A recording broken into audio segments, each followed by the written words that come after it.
It's pretty outrageous. And, at first I was just shocked that this could happen in the United States. It sounds like something that you'd expect in a third world country.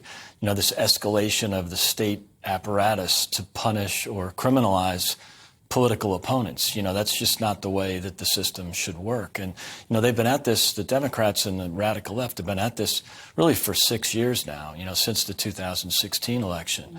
And so it's clearly an abuse of power. And I think the reactions you're seeing already indicate that this very well might backfire on the Democrats and the Justice Department because it's so extreme in terms of the political. So let's break that down a little bit, because there will be very much two sides to this story.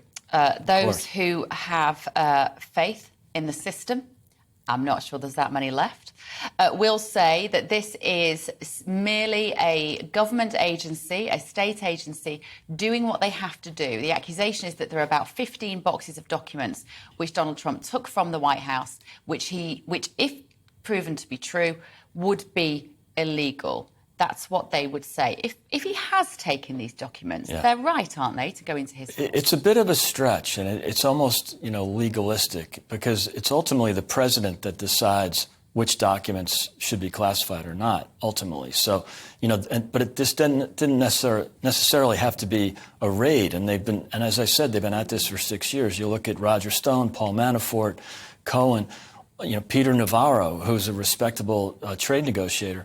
They were all raided, pre-dawn raids. The media, the friendly media, was tipped before the raids. This is just an outrageous escalation, and it's not. A subpoena would have been completely suitable if they really wanted to see if he had taken certain documents, but not a raid on his safe in his house. So what you're saying is, it seems a little implausible that as he was leaving the White House, he was filling the boot of his car with 15 boxes of documents, right? Yeah. And if he was doing that, why have they only realised it now? Yeah, and I think it really looks bad for the Democrats.